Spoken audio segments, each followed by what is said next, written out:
The ego always wants the truth when it believes it is ready for it. It says, "I am ready now. I am pure and receptive." But the truth does not come when the ego thinks it is ready.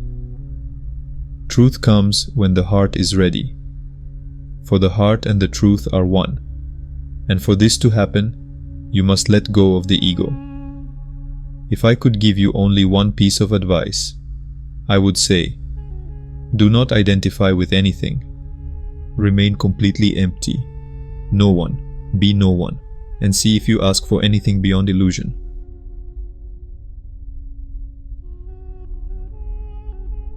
Just remain empty. Deny yourself. Jesus said, "If anyone wants to follow me, let him deny himself.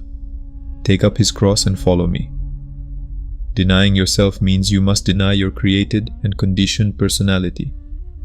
Deny your arrogance. Deny the ego and the seemingly comforting identity it created. Abandon it. Walk away from it. Do not feed it. Deny yourself. Walk away from the ego. Walk away from self-interest. Walk away from your psychological identity. For a while, it may seem that if you reject the ego, there will be nothing left to experience. The ego, as a personal identity, seems to be all you know. But that is not true. For in discarding this old appearance of yours, you will find your true nature. And you will discover that what you are discarding is just a small bubble in the ocean of the real, imperishable being.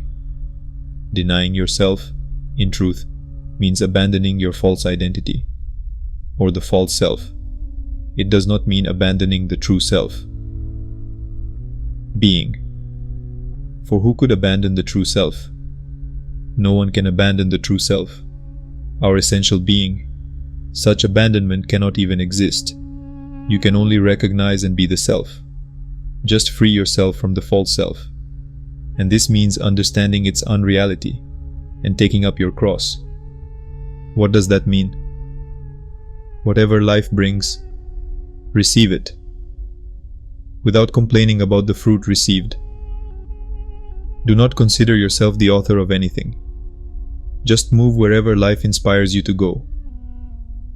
Jesus also said, "Unless a grain of wheat falls to the ground and dies, it remains just a grain of wheat. But if it dies, it bears much fruit." This means that the seed of being a person must die for presence to appear. Dying to your own attachments is a beautiful death, because this death frees you for real life. You must die as a seed to live as a tree. The seeds of grace are already planted within you. The posture of your heart and your attention must simply be to say yes. Free me from my ego and make me disappear in you. Every human being needs to die to themselves, to experience who we truly are.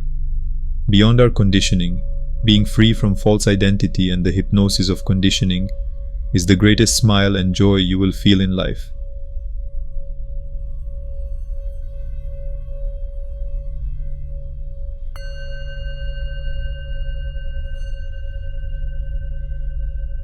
There is only one thing to be done. Abandon the idea that you are a personality and be open to a greater truth. You have been called here to be born again. These pointers aim to make you die to what you are not and to awaken you to what you can never stop being. It is not the evolution of a person, but the awakening from the sleep of personality to timelessness.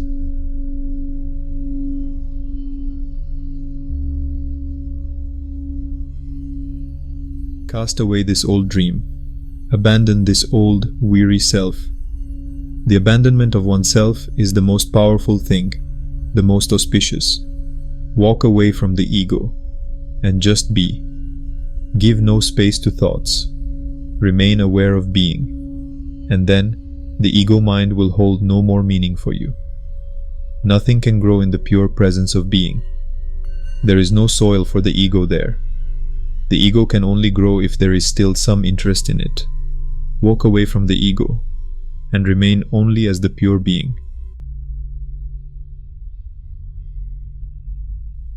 When the dark cloud of the ego disappears, that which illumines the entire world is revealed. Merge into that absolute. Do not go back to sleep.